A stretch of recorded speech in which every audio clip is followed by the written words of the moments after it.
Namaste to all students present here. Myself Sakshi Pandey, Faculty of Agriculture and Veterinary Science, and in this session we'll basically talk about the quasi-vitamins. So as in previous session, we have already discussed a lot about the water-soluble vitamins, and in there we will discuss about like paradoxin, folic acid, vitamin B12, and biotin. Okay, but in this session, session is basically about what your quasi-vitamins or what your in your quasi-vitamins you basically deal with some terms, some vitamins that are quasi in nature and what are their introduction. Okay, so this is a very specific and very brief part of your syllabus. Okay, so quasi vitamins are those which act as a vitamins, but it is something else in their chemical compounds. Okay, so those are basically what your quasi vitamins. Okay, so in simpler language, you can take them from any sort of books and any sort of website structures. And basically, in quasi vitamins, you basically know about the quercetin, okay, and your betadine and choline. Okay, so these are the most prominent and most like simplest form of quasi vitamins that you have to be studying in your syllabus. Okay, so first in this session, we will basically talk about what your quercetin. Okay, so when we talk about the quercetin, so quercetin is what your quercetin is your generic term for the number of compounds including acetyl and propanyl esters. Okay, so this is what you have to remember. Quercetin is what the compound which include the acetyl and propanyl ester, and the L isomer is biologically active. Okay, so L quercetin is basically active in here. And when we talk about the biosynthesis of quercetin, so it is basically synthesized from two amino acids, that is your lysine and methionine. And for the more knowledge, I will elaborate that lysine is your what? It is your essential amino acid, and it is what your aliphatic amino acids. While on the other hand, methionine is your what? It is your sulfur-containing amino acids. Okay. So both provide methyl group. This is the common point between both of them. Similarity of both of them. Both provide what your methyl group that is useful for the quercetin synthesis. Okay. So, when you talk about quercetin, so it is basically widely produced in many sort of your origin, like dietary sources. When you talk about, so there are many dietary sources. When we talk about the plants, so every kinds of plant, like your food, in your food, it is widely distributed. Okay, basically in your when you talk about in fruits, then avocado is very rich in quercetin, cauliflower, peanut, butter, and your bread, yeast. Okay, so in plant origin, you can consider all of these are the richest source of quercetin. And when we talk about the animal origin food, then all of your animal origin food, basically your beef, kidney, chicken, cow milk, stick, liver, heart, and muscle, lamb muscle especially. So these contain a very good amount of what your quercetin. Okay, so these are the basically your what your dietary sources from which you can obtain your quercetin. And now we will talk about the metabolism of quercetin. So metabolism is basically occurring few phases. The very first phase is your absorption. So quercetin is appeared to be absorbed across your gut and by the active transport material or by the active process that is dependent upon sodium as well as by the process diffusion process. So you must know about when we talk about the absorption. So basically there are two types of methods for the absorption in your gut. There is passive transport or passive absorption or passive process, and the second one is your active process. Okay, and both this process is across in your gut, and quercetin is basically done by your active transport that is dependent upon sodium.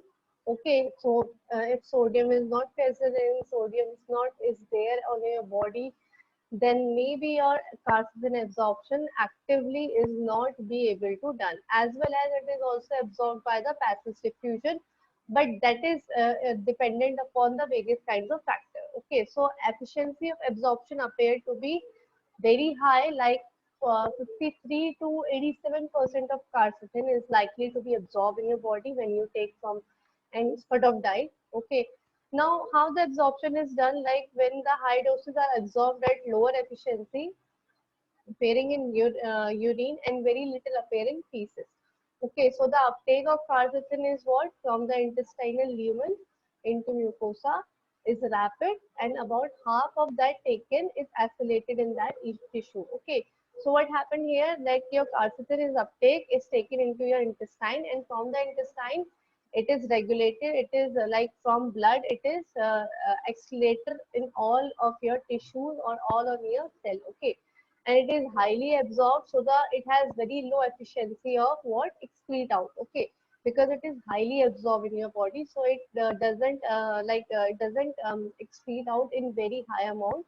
It has very lower efficiency of excreting out from urine and feces. Okay, now we will talk about the transport of quercetin. So, like when the quercetin is transport, so it's relatively very slow from tissue to plasma in both the free and accelerated form. Okay, so it means कि when the quercetin is present in your tissue and when it is required to your plasma, so this process is very slow. Okay, and the total plasma level of quercetin is when you talk about in adults, so it should be above your 30 to 89 mm. Okay, and with men showing slightly greater concentration up to 15% than women. Okay, so this is, you all know why men show greater concentration, because like in males generally, the diet is higher than females. Okay, so when the diet is high, when the consumption is high, so like it is very commonly seen in where the absorption is also high and transportation is also higher than women's. Okay, so this is the basic reason about why men have greater efficiency of greater transportation of quercetin, because they take quercetin in high amount, because they have a large amount of diet as you compare with women, so they likely show the higher concentration. Okay, so quercetin is taken up against the concentration gradient and by the peripheral tissue, and most of which can synthesize it. Tissue uptake is affected by high affinity, sodium dependent transporter is there, and the organic cation transporter is also related to there. Okay, so quercetin is located principally in a skeleton muscle, which contain 95% of body quercetin. The quercetin concentration of skeleton muscle are typically 70 folds of that plasma. Okay, and plus the skeleton muscle quercetin concentration in healthy adult must be a 11 to 50, 52 millimole per mg non-collagen protein. Okay, so men and women both show comparable concentration. Okay, now we will talk about the excretion. So we have seen excretion rate is slightly low of quercetin. Okay, so it's relatively slow, and the turnover increase subsequently by the exercise. And when you exercise more and more and your muscles is used, then the concentration is somehow increases. Okay, so turnover time of quercetin in human tissue must be estimated to the 8 days in skeleton muscle, and your 11 hours to your heart, kidney, and lung. Okay. So excretion, the whole body turnover. If we estimate the whole body turnover, how much time quercetin take to excrete out. So it's required when we talk about the whole body. Then 66 days is estimated for the whole body turnover, and this indicating the significant reutilization of quercetin among the various tissue of body. Okay. So exercise appear to produce your mobilization of free quercetin in your cells. Okay, and towards the fatty acid ester of quercetin in the your muscle. Okay,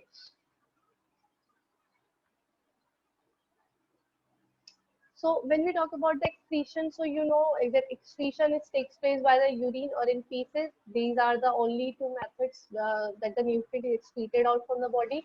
So a small amount of quercetin is normally found in the urine, even the subject with low plasma quercetin concentration also. Okay, because the urine contains somehow quercetin normally. Okay, naturally urine contains some kind of quercetin. If the person body is very lack in quercetin, still they contain some sort of quercetin in urine. Okay, some of this may come from the renal secretion of quercetin, either in a free form or a short chain fatty acids. So there are some condition also that leads to the accumulation of quercetin. Okay, so like when you take a supplements, dietary choline, so these are like when you're having an overdose of quercetin, it get also accumulated in your body. Now we will talk about the metabolic function. So what are the kinds of function that may involve in your quercetin? Okay, so quercetin, what they do, it function in transport of long chain fatty acids from cytosol to mitochondrial matrix for oxidation as a source of energy. So as you all know that fat is like fat, 1 gram of fat provide 9 kilocalories. It is a basic source of energy. It is an abundant source of energy. But that energy is oxidized and that energy should be negotiated from the fatty acids. Okay. So this fatty acid undergoes some sort of chemical reaction, some sort of catabolism or metabolism reaction. Okay, so generally known as beta oxidation of fatty acids. So beta oxidation of fatty acid requires the molecule of quercetin. Without the quercetin, the transportation of fatty acid cannot take place, and if it's not takes place, then the source of energy is not produced in our body. Okay, so this is a very important function of what your quercetin. So you must understand it in likewise way, like fat is required for the source of energy, but only fat can oxidize in mitochondrial matrix. So to transport it from mitochondrial matrix, quercetin is basically required. The molecule of quercetin required, and without quercetin molecule or in the absence of quercetin, the long chain of fatty acid cannot be transported, so the oxidation of energy cannot be takes place. Okay. So the mitochondrial inner membrane is your impermeable to the long chain fatty acids. So therefore, the dependent on quercetin ester is there, so that it can entry in your mitochondria. Okay, so this is your mitochondria layer, and it is impermeable. It means the fatty acid chain cannot be permeable or cannot be enter inside that mitochondrial layer. So quercetin molecule is what it brings down, it makes the door for the long chain of fatty acids so that they can enter in mitochondria. Okay, so this is a very important function of what your quercetin. Other than this also transport the process. Okay, it affects the two trans esterification involving the fatty acid ester of CoA and quercetin and three mitochondrial enzymes also. Okay, now the enzymes which are involved in its function is very first enzyme is your quercetin trans acyl transferase. Okay, second is your quercetin acyl transferase second and acyl quercetin transferase. Okay, so these all enzymes help for the hydrolysis of fatty acids and its ester. Okay, so these are the important function. Other than this, we can also say that quercetin is released and returned to the other side of membrane, and thus the free fatty acids or beta oxidation of fatty acid can be started in mitochondrial matrix that I already explained you earlier also. So other than this, the under condition of when you take aciduria, okay, aciduria is what? It is a condition when your urine became very acidic in nature. Okay, it is generally occur with the deficiency of vitamin B12 and urinary excretion also. But there is some sort of quercetin is also there which can improve this condition. So if quercetin is not there, then the condition is became worsen and the person is became more susceptible or more prominent to the aciduria, severe aciduria. Okay, so what its deficiency generally brings to a person? So very first thing is muscle quercetin deficiency. Okay, your muscle is became very deficient in quercetin. Primary systematic quercetin deficiency. Okay, it involves the transport of skeletal muscle as we have discussed earlier. So if quercetin is not there, then your skeletal muscle is become what? It became weak, it became fragile and very porous and very tend to break. Okay, so your muscles is very became weakened at that time. Other than this, you can also experience several kinds of features, clinical features like metabolic encephalopathy, okay, cardiomyopathy, hypoglycemia, okay, hepatosterosis. So these all are what your clinical features. Okay, so what they mean? Encephalopathy, when your brain is not actively participate in particular function or particular action. Cardiomyopathy means, cardio means your heart muscle when not takes place, when not work properly, it's not pumping or not pumping the blood properly. And hypoglycemia, you all know, when your glucose level is come down, okay, so blood sugar level is became reduced in your blood, and the several other things are also. Hyperammonemia is also there. It was when the amount of anemia is can be increases in your blood. Okay.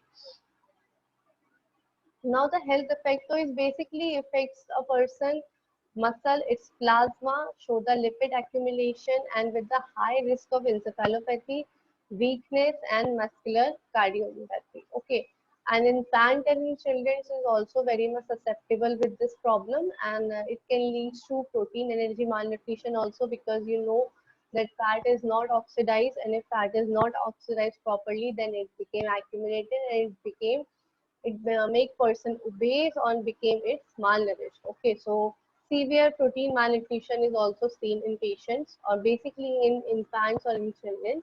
So these are the very severe changes that can be happen. Other than this, if the deficiency is prominent, then it can affect the hepatic function also. Hepatic function is what your liver function. So it reduces the functioning of liver. Thus, patient became more susceptible to liver cirrhosis or hepatitis or jaundice. Okay, so all your liver cells became very weak, so that's why you became very susceptible for the viral infection. Okay, so this is what happened in your, like when you became quercetin deficient.